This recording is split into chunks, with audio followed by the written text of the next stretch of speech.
আসসালামু আলাইকুম।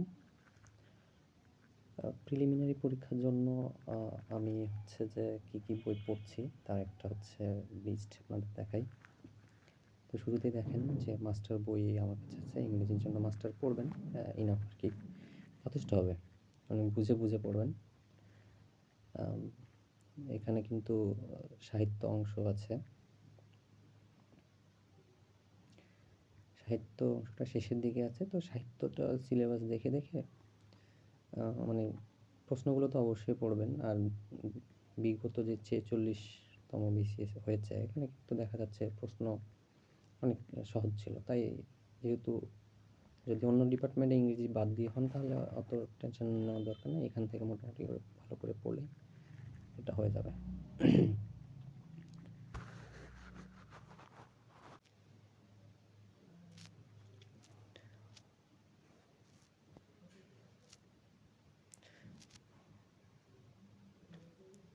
এই যে এখানে দেখেন সাহিত্যের অংশ। তো যাই হোক, এখান থেকে পুরোটা পড়ে ফেলবেন আর কি। অন্য বই না কিনলেও মোটামুটি হবে।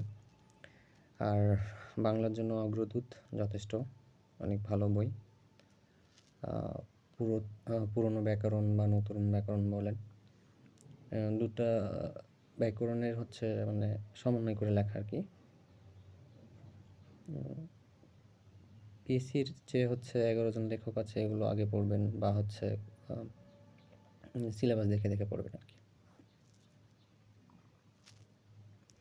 ম্যাথের জন্য হচ্ছে আমি বেসিক্যালি হচ্ছে খাইরুলস পড়ি।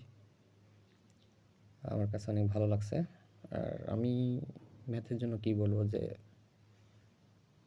একটু উইক মনে হচ্ছিল শুরুতেই, কিন্তু একটু সময় দিলেই এটা মোটামুটি কাভার হয়ে যাবে আর কি।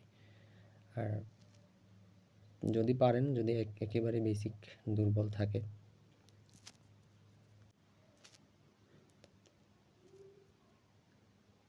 তাহলে হচ্ছে ওই কোনো অনলাইনে কোনো কোর্স বা অফলাইনে মানে খুব ডিটেলসে আর কি শুরু থেকে শুরু করবেন। আচ্ছা, জিকের জন্য আমরা হচ্ছে যে বাংলাদেশ বলেন, আন্তর্জাতিক বলেন, নাইম স্যারের বইটা অনেক ভালো। নাইম স্যারের বইটা হচ্ছে উনি কিন্তু হচ্ছে BCS ওয়াইজ বইটা অনেক সুন্দর করে লিখেছেন। আর উনি কিন্তু চ্যাপ্টারের শুরুতে বলে রেখেছে যে হচ্ছে কোনটা বেশি গুরুত্বপূর্ণ, কম। এটা আমার অনেক ভালো লাগছে। যাই হোক, বাংলাদেশ আর আন্তর্জাতিক এখান থেকে পড়বেন। ভূগোলের জন্য এটা পড়বেন, আর হচ্ছে ভূগোলের জন্য জর্জ সিরিজের যেটা, এইটা। আর হচ্ছে বোর্ড বই আছে না, নবম দশম শ্রেণীর, সেটা থেকে পড়লেই মোটামুটি ইনশাল্লাহ কাভার হয়ে যাবে। আমি এটা একেবারে নতুন আপডেটটা নিয়েছি আর কি। ভালোই লাগছে, তবে বোর্ড বইটা মিলায়ে পড়বেন আর কি। কম্পিউটারের তথ্য প্রযুক্তির জন্য হচ্ছে ইজি। তো আমি এটাই পড়লে মোটামুটি আমার কাছে মনে হয় যে হবে। কারণ হচ্ছে যে এইটা আর হচ্ছে যে এই যে হচ্ছে একাদশ দ্বাদশ শ্রেণীর যে তথ্য যোগাযোগ প্রযুক্তি আছে, এই দুইটা মিলিয়ে পড়লে মোটামুটি আশা করা যায় যে ভালো কিছু হবে।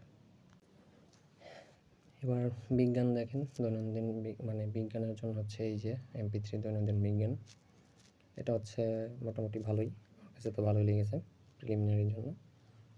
তো আপাতত আমি এটাই পড়ছি। আর হচ্ছে নবম দশম শ্রেণীর বোর্ড, এটা হচ্ছে আর্টস স্টুডেন্টের জন্য আছে না, সেটা। দুটো মিলিয়ে পড়বেন, আশা করা যায় ভালো ফলাফল আসবে। আর এখানে হচ্ছে যে ইনি যে মানে কি বলবো যে যেটা হচ্ছে যে ওই ভূগোলের কিছু অংশ আছে এখানে খুব সুন্দর করে দেওয়া, অনেক ভালো করে লিখছে এখানে। মেন্টাল অ্যাবিলিটি হচ্ছে খাইরুলস মেন্টাল অ্যাবিলিটি, অনেক ভালো একটা বই। এটা রিটেনার হচ্ছে কাভার করবে প্রিলিমিনারি। আমি এগুলোই পড়ি।